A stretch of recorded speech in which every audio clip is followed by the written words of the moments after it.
Wala naman ako nakitang ganyang picture si Tebes. Tama, mali. Naalala ko lang kasi, hindi ko pinagtatanggol si Tebes ha. Naalala ko lang, kung si Tebes na ang ginagawa, sumasayaw ng budots, nagpapatawa. Tapos, alam mo yung ibig ko sabihin, hindi ko naman sa nilalait si Tebes ha, pero kita nyo naman ang itsura ni Tebes para maging terorista. Di ba?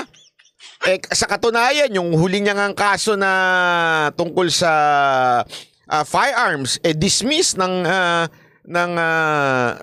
husgado. Ibig sabihin, yung mga fabricated evidence na merong mga baril ay wala, dismiss.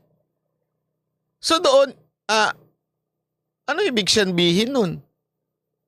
Tama, all along, tama pala yung sinasabi na tinanim yung mga baril. Gets ninyo? All along, tama yung sinasabi ni Tebes na tinanim lang yung mga baril. So all along, tama pala yung sinasabi niya na darating panahon na mag-ano sila dito, re-raid tapos magtatanim sila ng mga baril. Tama pala. 'Di ba? At sino sinungaling?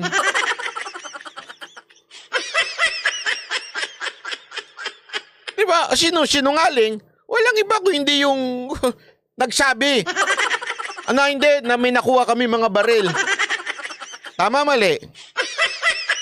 Kaya nga ewan ko lang kung hindi pa nakikita ng tao kung papaano ginamit sa politika. I don't like Tebes. As a matter of fact, I don't like Tebes. Okay? Kaya lang, kung ganitong gobyerno natin, particular si Secretary Remulla na isang DOJ secretary, gagamitin ang kanyang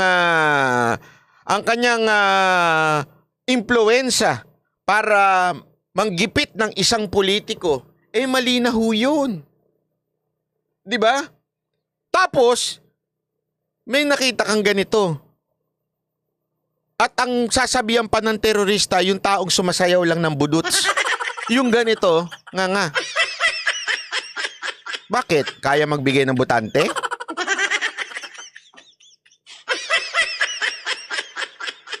Mismong kapulisan na nagsabi, yung ibang mga kapulisan nila, umalis na sa kanila at pumunta na dito. Naging bata na nito, ni Senior Aguila. Although some. Actually, particular si Senator Bato, sabi niya, mukhang may nagko-control dito kay Senior Aguila. Mukhang merong mas mataas daw. Pwede rin, posible rin. Kasi baka mamaya, eto ay funded ng politiko. Hindi natin alam. Dapat silipin yan.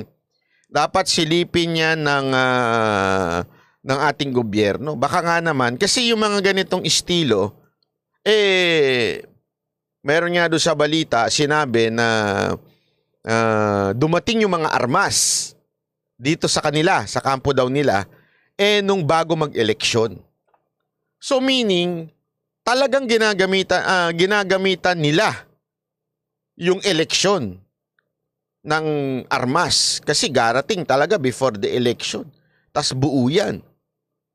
Naintindihan niyo ibig ko sabihin? Kaya sabi ko nga, ito dapat ang silipin ng Anti-Terror Council, 'di ba? Sana kaysa pag-inita ng isang politiko dahil nakatunggali lamang nung last election. Yun nga. Isipin niyo yun Wala ka makikitang private army doon. Wala ka nakikitang ganun. Tapos,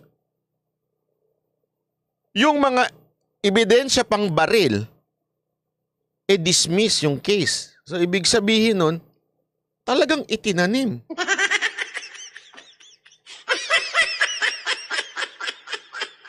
Diba? So, ewan ko. Sana naman, ito talaga ang tignan ng ating gobyerno. Kasi hindi ho ito pangkaraniwan. Itong nangyayari dito sa hindi ho pangkaraniwan. At sana tingnan din ng gobyerno yung iba pang mga lugar. Kasi baka mamaya, magulat na lang tayo, grabe na ho ang mga warlord sa mga probinsya eh.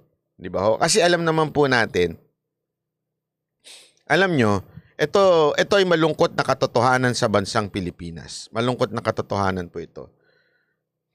Ang kapulisan natin ay kulang. Sabi nga yung ratio ng pulis at dami ng mga Pilipino, kulang na kulang. At the same time, hindi mo naman pwedeng gamitin ang sundalo unless there is rebellion, there is something.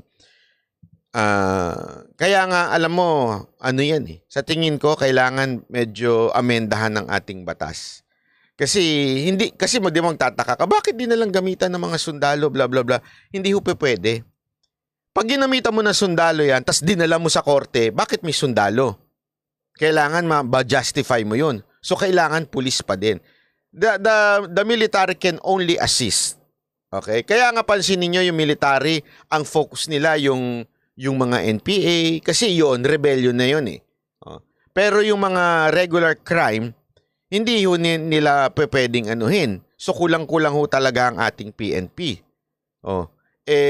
Sana yung mga ganito, alam yun, ma-amend sa law na pag may mga ganito ng grupo, pwede nang gamitin. Although ngayon, nakadeploy naman yung mga sundalo rin dyan sa lugar, pero parang ang dating is they only assist sa mga kapulisan natin. Diba na, although, magaling naman ang mga kapulisan natin, lalo na yung mga train, mga SWAT, mga SAF, mga talagang okay yan. Kaya lang isipin mo, paano sila nakabuo ng ganyan? Paano? Meron lapses.